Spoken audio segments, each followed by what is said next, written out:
What if I told you that the same company that owns Brightview also owns the Grounds Guys and US Lawns? This is the 600-pound gorilla in this industry that is spending billions of dollars to merge and acquire companies and make a behemoth in the landscaping industry. For the past couple years, I've talked about how the lawn care and landscaping industry is ready for innovation and how massive companies are going to conglomerate and are going to consolidate in this industry to bring in massive billion-dollar players. And most of us know the likes of Brightview that does commercial maintenance, snow plowing, hardscaping, and just about everything when it comes to commercial lawn care. But what if I told you that there's a company behind Brightview that doesn't just own them, but also many other brands inside of this industry? The company behind all of this is KKR. Now, KKR is a publicly traded company worth over $40 billion.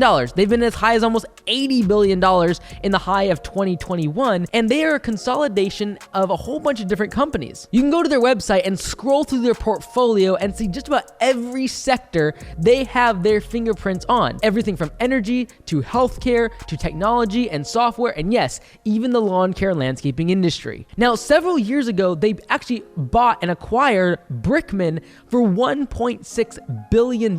And through their strategic acquisition, they merged with Valleycrest to create what we now know as Brightview for a behemoth that does over $2 billion in annual revenue. Now, for context, that only makes up about 2% of the total market share of lawn care and landscaping and the total revenue that's produced across the country. But remember, the other 98% is literally constituted of over 600,000 different providers, everything from truck and a truck all the way to larger providers that do multiple millions in revenue. Now, what's interesting is there's other brands that are part of these acquisitions that you might not know is actually owned by this private equity firm. Now, Valleycrest is actually the owner of US Lawns. US Lawns is also a player in the landscaping industry when it comes to commercial maintenance, and they actually do franchising. So some would say they're in direct competition for Augusta. I don't really think so, because we don't really focus on that large commercial work. We focus more on residential, and that's not their focus. That being said, US Lawns, since the acquisition, really has not gained any more locations and has hovered right around 225 locations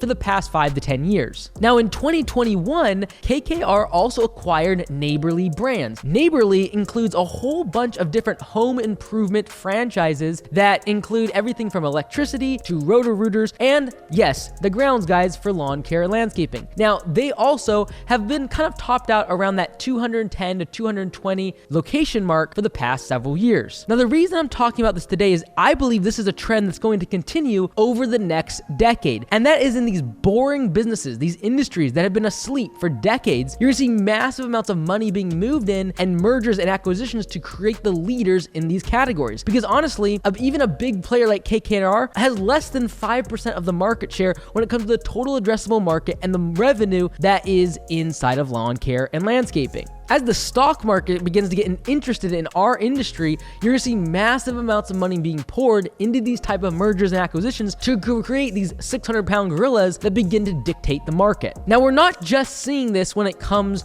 to the actual landscaping businesses. We are also seeing this when it comes to software in these industries. Every single home improvement industry has some sort of CRM, some sort of software that's been really transformed over the past 10 years as it's moved to cloud-based CRM solutions. But even as we speak, and over the past few years, there's been a massive consolidation as a lot of these companies have begun to merge, and a lot of companies that are CRMs are being purchased by payment processors because the real value is now being seen that billions of dollars are being processed through these CRMs. And instead of charging a lot for their subscriptions, they're instead going to take a 1% or a 0.5% off of every transaction through the form of owning the payment processor. The reason I'm not concerned with this type of movement in our market is the fact that typically when I look at private equity or money moving into these type of acquisitions and bring a bunch of companies together, I'm seeing several different trends. The first is that they're doing it for a strategic buyout later down the road. All they're trying to do is package together a group of companies and sell it off. And now you're seeing subsidiaries of subsidiaries of subsidiaries